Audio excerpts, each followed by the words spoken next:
What's happening, people? Tom here, and welcome back to another video on the channel. Now, as you may or may not know, the first pro tournament is coming around within the next 2 weeks, and I thought now would be the best time to build my new team with the restrictions that we have in place. Now, when I say pro qualifier team, there's a reason for that, because we have to play under restrictions that are given to us by EA. So basically, you're allowed one icon of any rating, anyone you want. You're allowed 3 players above 90 rated or 90 rated, and everyone else in the squad has to be 89 rated or below. It's worth noting that goalkeepers have no restrictions, and you can use any goalkeeper that you want. No good team is set without the right manager in charge, and we're going to find a French gem here. I feel like a lot of people know about this guy, but if you don't know, you need to get to know. It's R. Payras, the man, the myth, the legend. I'm sure he gives your team extra powers of some sort. I'm not sure if it's the beard or the glasses or a combination of both, but this man works magic. So he's in as the gaffer. We're going to start with our bench, and this is where it gets interesting because I haven't got all my subs set yet, and this is where I'm going to throw it over to you lot because I need some help. I can give you a few subs that I know I'm going to do, and we'll start with a man that we all know about from previous years in FIFA with me. I have used him a hell of a lot. He's come up with a lot of clutch moments, and he's back in the team for FIFA 22 Pro Tournaments. It's none other than Adama Traore. What a legend. His pace, his physical is way too good in this game. And even though he can't finish, he's such a good outlet when you're getting out of a press. He just wins everything. He beats defenders for pace. And if you haven't got him on your bench, then get him in. It's the best 1,000 coins you will spend on this game. Sub number 2 is going to be a man that Harry calls the coin for coin best player in the game. Although I'm not going for the budget option. We are shopping at Selfridges right now. We're going to get Dembele, but we're going to get the better version of him. The rule breakers Dembele is straight into the team.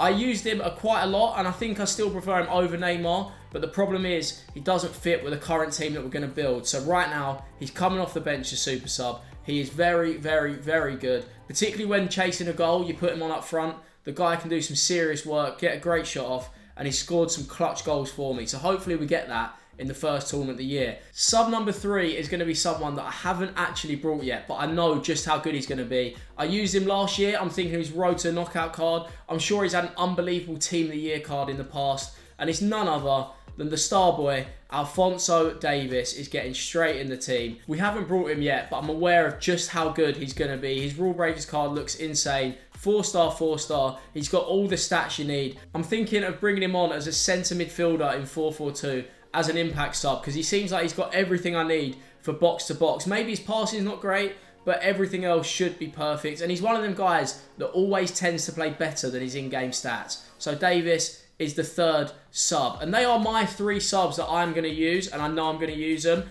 What I will ask is, how do I fill these next 4 spots? Let me know in the comments. Drop a comment. Who is the best super subs on this game? They have to be below 89 rated. But please give me some. I'm open to ideas. I'm open to testing people out. And make sure they don't clash with my first team. So once I build a team, go back to my bench and make sure you drop a comment and let me know what super subs I need to be using. Okay, so the subs are out the way, and we are now on to the main 11. And we're going to start with a goalkeeper. That seems a good start to any team. What I'm looking for in a goalkeeper is basically someone that doesn't make mistakes and has decent kicking, because a lot of the time these keepers are error prone. I'm thinking of Alisson. He's made a lot of errors for me. I used Petr Cech, and he made a lot of errors for me. So I've gone to someone else, and someone that's been steady hands to me for a few years in FIFA, and it seems like he's going to be like that in FIFA 22. I hope I haven't cursed him, but he's none other than Edwin van der Sar. He's not the quickest of his line, which can be problematic because I'm always bringing my keeper out to try and stop the through balls, but everything else is spot on. He's also helped by the fact that he's 6'6", and that is a big frame to cover a goal. As a 6'6" man myself, a joke. I understand just how big the height advantage can be when you have a keeper. So Edwin van der Sar is in. He did cost me 310k, and he's very, very expensive for a goalkeeper, but I need them steady hands. Now we are on to the fullbacks and the centre-backs, also known as defence for most people. Right back has been a heavily contested spot this year, and I haven't found anyone that I really get on with compared to someone else. I've been flicking up between Trent and Hakimi. I've used Kyle Walker. I've used Joao Cancelo as well. And out of them 4, I'm going to go for the PSG man. The reason I've gone for Hakimi is because you can probably tell who I'm going to link with him.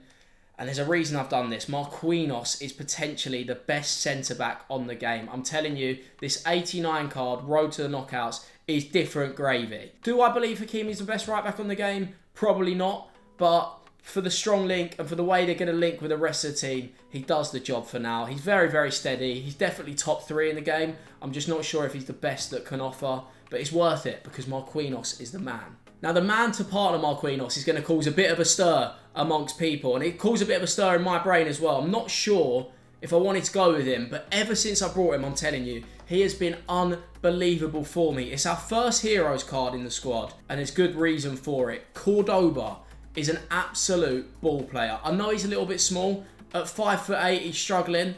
But 86 pace, 90 defending, 87 physical, and 94 jumping. I'm telling you, I haven't really noticed it so far. And he gives me a nice link to the left back that is none other than Theo Hernandez. One of the best in the game. Arguably the best. He's a big, stocky left back. He's got 95 pace. You're going to do well to get round him. The only thing that I noticed with Hernandez, sometimes he's defending. He can get a little bit out of position. I'm hoping that I find ways of covering that, because if he does carry on acting up, I am going to have to sell him and work an alternative. And that completes our back five. We've got steady hands in goal. We've got the PSG strong link. We've got the best Heroes defender we've ever seen in FIFA. Or maybe one of the only ones, to be fair. And then Hernandez at left back. Now on to the midfielders. We are playing Brexit ball. We're playing 4-4-2. Now what does Brexit ball require? It requires box-to-box midfielders. And look no further than a man that I've had a lot of love in for a lot of years in FIFA. And it's staying that way so far. Frankie de Jong, road to the knockout card. I'm thinking FIFA 20 Team of the Year. Arguably one of the best cards FIFA 20's ever seen. I'm hoping for similar energy from that in the first tournament. He's already racked up 150 appearances at Chestnut FC. And for good reason. He's a perfect box-to-box. He's got a bit of everything. But the one issue with him I'm noticing is the 3-star weak foot. I would love it. And I would love it. I will love it if he was 4-star, 4-star. Because then he would be genuinely top tier. Better than anyone else. The only thing that's letting him down is the 3-star weak foot. And his partner is already on the screen right now. He's going to be playing the right centre midfield. And he's been linking to the Liga boys at the back. It is Fofana. Now, what do we say about Fofana? I'm not a man that does many SBCs. If you watch me on Twitch, I've actually got a phobia of SBCs. They take me hours to complete. My brain can't quite compute how they work. But for this man, I did it. 6'1", not many skill moves, but I don't need you to be doing that. 4-star weak foot.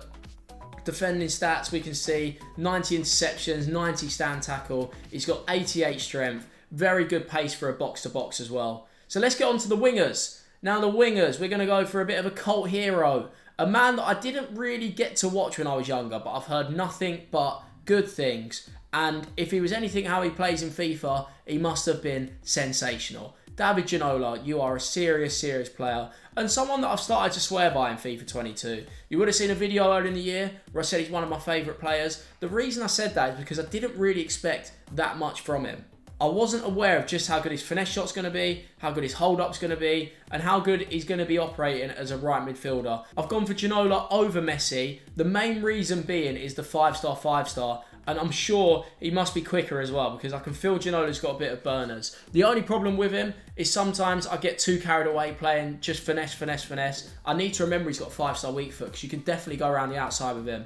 But David Ginola, cult hero. We can see in his profile here as well. He's racked up the appearances for Spurs, so it definitely means that I'm a little bit more biased towards him. But Ginola will be playing right midfield in a 4-4-2 system. Now we are on to the striker and left winger, and there's no prizes given out for guessing who these two are. It's pretty obvious. Kylian Mbappe, you're number one, and then Neymar is the left winger. Of course he is. You have to put them in. Every pro team will have Mbappe and Neymar in. The reason being is because, firstly, they're very, very overpowered. Secondly, they've both got 5-star skill moves, which is a massive thing in the pro scene. They've got unbelievable pace, and they've both got very, very good shooting, dribbling, and it's what we really want for attackers. When I'm looking for my attackers, and when I say attackers, I mean my wingers and my strikers, they need to be quick, they need to have skill moves, and they need to be very, very good at dribbling. The weak foot is also a massive bonus as well. I probably won't use anyone in attack that's got under 4-star weak foot, because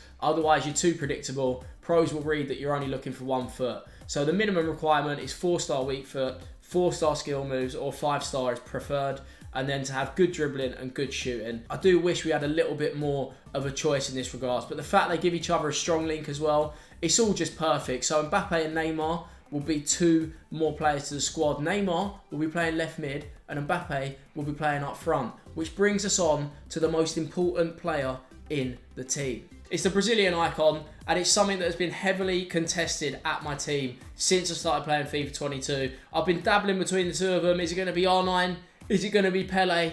But I've decided after a lot of practice with both players, it's only right for the main man to come back. R9, welcome back to Chesnut FC, my friend. Basically, we've brought him back at 11.3 million. And he's here to do a job. The other people that use him have got disgraceful stats with him. We're going to be boosting them. But yeah, my thought process really, I've used R9 a lot of practice with Gorilla. I've used him with Tex as well, and I've practiced with him. And I've decided that I think he's just a little bit better than Pele, and he's a little bit more reliable in the box. And obviously in them pro games, it does only come down to one big chance that you need to take. So we've gone for R9. I'm hoping to stick by him, but that completes my starting 11. Now you're probably wondering, how have I made all these coins? How have I been able to afford R9? Well, wanted to show you quickly a few of my trading methods that I've done. Obviously, a lot of you that follow me will know I've tried really hard my trading this year.